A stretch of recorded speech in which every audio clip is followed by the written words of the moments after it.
Saya Wahyu Diwyarniko, mahasiswa dari Universitas Pancasakti Bekasi, akan mempresentasikan tugas akhir semester yang bertemakan mendefinisikan ilmu pengetahuan sosial. Dosen pengampu di sini adalah Bapak Dahlan, MPD, dengan mata kuliah Pendidikan IPS. Di sini ada pengertian pendidikan IPS.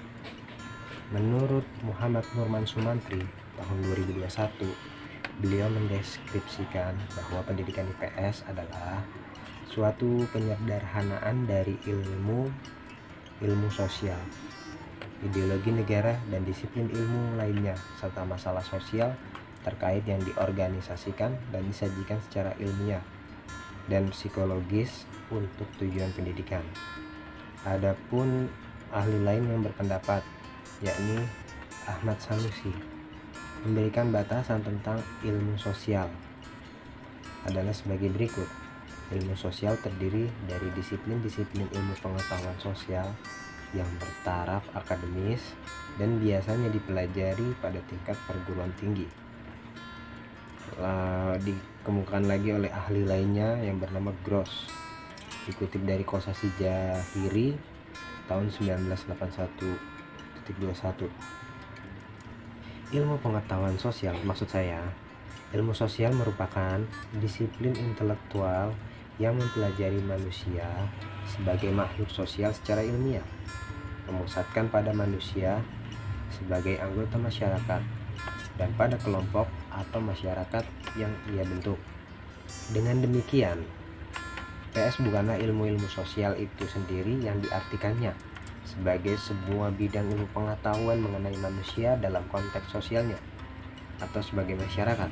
Jadi, IPS bukan disiplin yang terpisah, tetapi sebuah payung kajian masalah yang memayungi disiplin sejarah dan disiplin ilmu-ilmu sosial lainnya. Nah, di sini ada perbedaan IPS dengan ilmu sosial.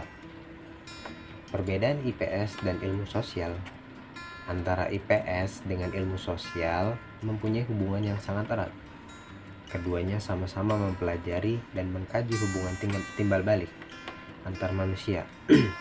IPS sendiri merupakan pengetahuan terapan yang dilaksanakan dalam kegiatan instruksional di sekolah-sekolah guna mencapai tujuan pendidikan dan pengajaran tertentu, antara lain untuk mengembangkan kepekaan anak didik atau peserta didik terhadap kehidupan sosial di sekitarnya.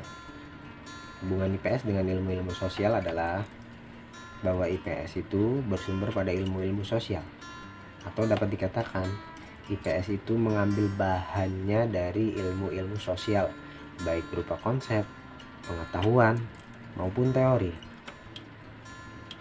Di sini ada perbedaan IPS dengan ilmu sosial.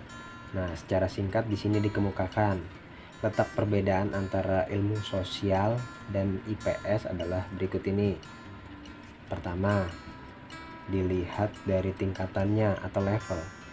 Ilmu sosial diberikan di tingkat perguruan tinggi atau universitas, sedangkan ilmu pengetahuan sosial atau IPS diberikan di pendidikan dasar hingga perguruan tinggi.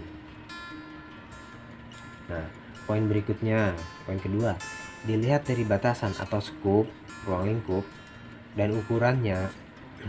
Ilmu sosial jauh lebih luas, cakupannya lebih luas, lebih banyak, lebih rumit dibandingkan dengan ilmu pengetahuan sosial.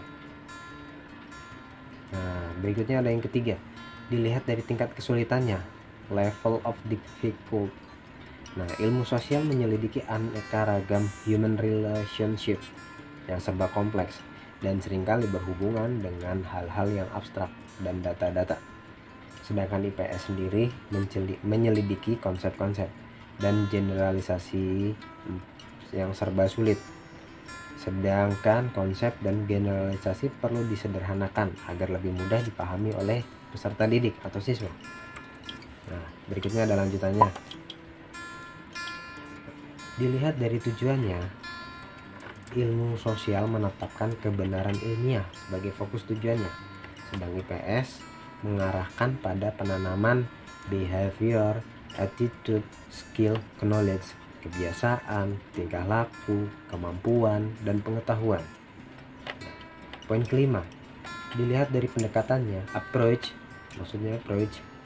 Pendekatan ilmu sosial bersifat disipliner, sesuai dengan kehidupan yang menjadi objek studi, berdasarkan bidang ilmu masing-masing. Sedangkan pendekatan IPS bersifat interdisipliner, sebaliknya dari ilmu sosial. Yang keenam, kerangka kerja ilmu sosial diarahkan pada pengembangan teori dan prinsip ilmiah, sedangkan kerangka kerja IPS lebih diarahkan kepada arti praktisnya dalam mencari alternatif pemecahan masalah sosial. Nah, di sini ada ruang lingkup pendidikan IPS. Ruang lingkup pendidikan IPS menurut Tasrif tahun 2008.24 membagi ruang lingkup IPS menjadi beberapa aspek. Nah, aspek yang pertama, ditinjau dari ruang lingkup hubungan, mencakup hubungan sosial, hubungan ekonomi, hubungan psikologi, hubungan budaya, sejarah, geografi, dan juga hubungan politik. Aspek berikutnya, aspek yang kedua, ditinjau dari segi kelompok, dapat berupa keluarga, rukun tetangga, kampung, warga desa, organisasi masyarakat, dan cakupan yang paling luas adalah bangsa. Yang ketiga, ditinjau dari tingkatannya, meliputi tingkatan lokal, regional, hingga global.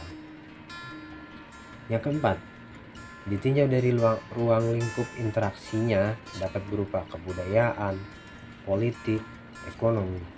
Nah, selain tadi ada tradisi social studies. Ada 3 tradisi dalam social studies menurut Robert Bard, James Bard, Samuel J. Sernius, yaitu IPS sebagai IPS sebagai transmisi kewarganegaraan, social study taught as citizenship transmission.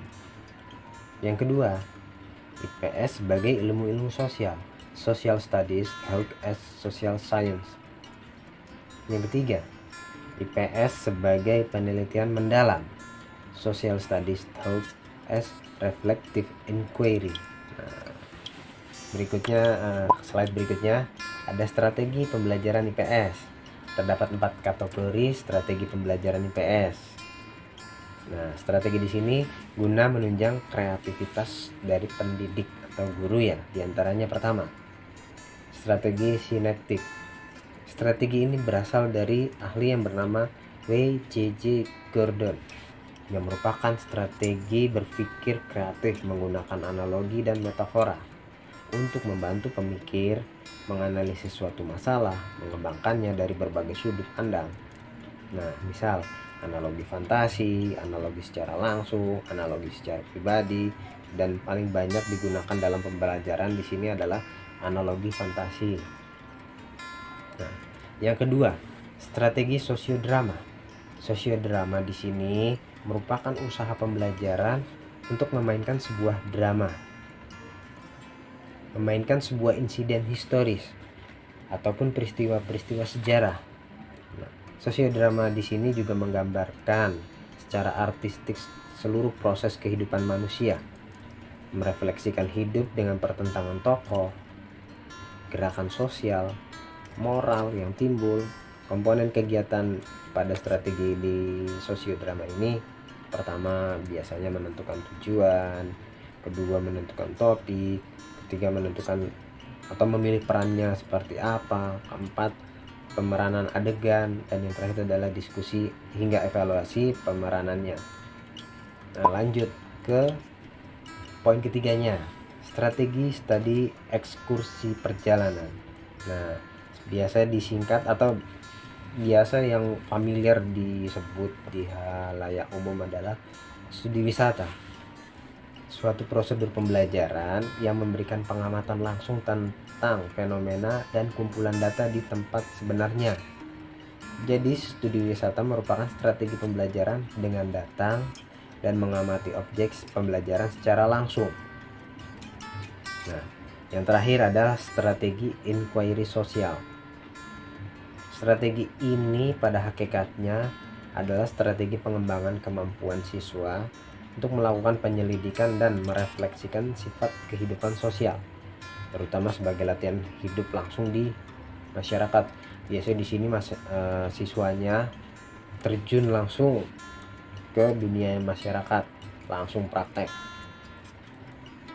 Ya, masing-masing strategi di sini punya kelebihan dan kelemahannya, tergantung dari kreativitas guru dalam mengolah untuk dipakai dalam pembelajaran terhadap siswanya. Nah, di sini ada tujuan pembelajaran IPS.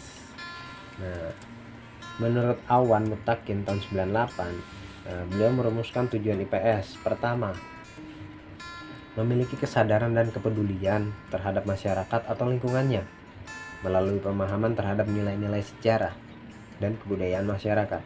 Yang kedua, memahami dan membuat suatu konsep dasar dan mampu menggunakan suatu metode yang diadaptasi dari ilmu-ilmu sosial. Yang ketiga, mampu menggunakan metode atau model-model pembelajaran dan proses berpikir, serta membuat suatu keputusan untuk menyelesaikan isu dan masalah yang berkembang di masyarakat. Yang keempat, menaruh perhatian terhadap isu tersebut dan masalah sosial, serta mampu menganalisis secara kritis, dan selanjutnya mampu mengambil tindakan yang tepat. Nah, yang kelima, mampu mengembangkan berbagai potensi sehingga mampu membangun diri, kemudian bertanggung jawab untuk juga membangun masyarakat. Dan yang keenam adalah memotivasi seseorang untuk bertindak berdasarkan moral.